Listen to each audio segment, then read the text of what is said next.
I think that it's so important to really emphasize like that a lot of the stuff that he's going to do.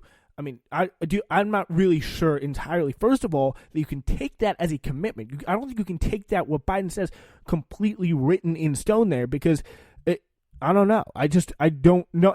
I think knowing what we know about Biden, knowing what we know about his like what he's actually saying to the public, not what he's agreeing to in these kind of like formal but really BS and kind of meaningless kind of platform committees here, and whatever commitments he made with the AOC group and what AOC got him to make.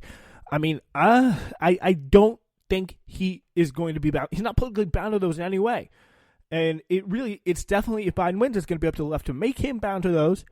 But to go in assuming that and kind of portraying that off as it's real, I think is really kind of just kidding yourself. But just like, I say this knowing that, of course, like Noam Chomsky is like 91 and I am very young. But it's just like, I don't really get that argument because I'm pretty familiar with the broad strokes of what Joe Biden's been about for the past 4 decades. And I think you do start to see, looking at it objectively, looking at what people said about him, a pattern there. Like there's a pattern emerging, and it is not one that suggests that he's going to be kind of any kind of vanguard on climate change and even commit to these same policies. He's inherently based in a right-wing ideology more so than even those right-wing senators in some cases. In some points he was in the Senate. So I don't think you can kind of expect him to be and really commit to those things. It does not make any, I just don't think you can do it. So those are two tactical choices about how to move the program to the left. In my view, at least, the advantages of the tactical choice of constant activism are overwhelming. Keeping quiet has no effect.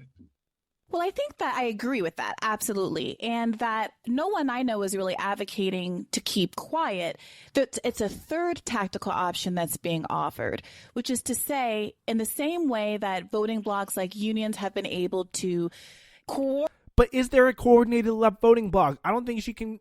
Can she provide evidence? I don't think she can. I don't know. I'm not entirely convinced that there's a left voting bloc that if Bernie Sanders can be like, don't vote for him. Wait, give us this.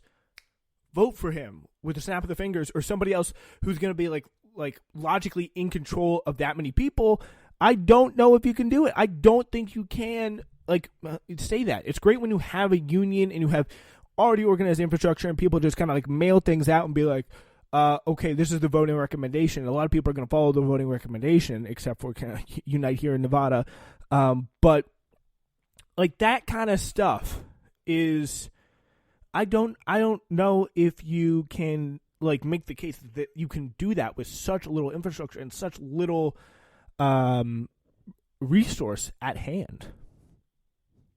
Coordinate masses of voters and deliver them to politicians in return for certain promises that some portion of progressives, be they leftist, former Sanders supporters, young people, Black Lives Matter protesters, whatever collective group there is, could condition one's vote for Biden against Trump on Joe Biden delivering some goods the same way, yes, the Sunrise Movement did.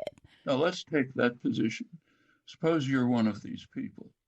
Do you intend to vote against Trump on November 3rd? Conditioned on whatever terms. Not conditioned. Suppose that your demands were not met. Would you vote against Trump? Then no. There's no persuasive value. There's no leverage if the vote is unconditional. You wouldn't vote against Trump. No, in this scenario, yeah. Right. Which means you would help Trump win, because not voting for one candidate, not voting for Biden. But I don't get how you can't acknowledge the swing state, like the fact that a lot of people live in areas where your vote is close to meaningless. A lot of people in this country do. Whether, I mean, I guess you could say Texas, I mean, more or less is a swing state, but California and New York, huge like portions right away, they're going to go solidly blue. I mean, if you really want to call Texas a swing state, I mean, after all these, I guess maybe you can, but still, like all throughout for example, the middle of the country that's like solidly red, like those people's votes, they are not going to matter. It's going to go. That's the way of the electoral college system. But if you're talking about a popular vote system, that would make a lot more sense. But I don't think you have that. You can't. The same way Breonna Joy Gray can't just be like, well, we'll all the lefties who make up such a sizable voting, and I do believe they do make a sizable voting coalition, like the left wing of the Democratic Party, but it's not in any way that organized. And I don't know who is going to like stand out there and say, don't vote for the Democratic nominee until people listen. I don't know who. I don't know if that can be done. And also in that same way, you can't ignore the fact that a lot of people like they have no real reason to vote for Biden if they don't have to, if they live in a safe state, either blue or red. Is equivalent to putting Trump one vote ahead. So your choice is, okay, if they don't do what I want, if you live in a swing state, I'll essentially vote for Trump. 2/3 of the swing states, it's 2/3 of the states in the country are not swing states. So the argument then is, if people are asking Joe Biden to do things that are electorally beneficial to him, if they're asking him to support policies like the Green New Deal that overwhelming majorities of Americans support, including a bipartisan majorities of Americans, and yet he still declines to adopt said policies. Yes, he moved someone on the Green New Deal. He went from a $1.7 trillion plan over 10 years to a $2 trillion plan over 4 years, and that is meaningful. Of course, it pales in comparison to the level of investment that many climate scientists say is absolutely necessary for us to meet the UN IPCC goals to actually getting where we need to be in terms of degrees Celsius change. And you could say, oh, well, he could be like, well, would you rather what Trump is? But like, and I think in most issues that'd be a fair point. But like, this is climate change. Like, it's a very, very serious. Like, it's kind of also all or nothing, because it's like, are you really gonna say for sure? Like, you can't be that confident that if you just do the Joe Biden situation and the Donald Trump situation, you may get the same end result, because like, you got to reach a certain threshold. If you're not at that threshold, even if you're just a little bit lower, from what at least I understand, I could be reading it completely wrong. Who even knows about the science?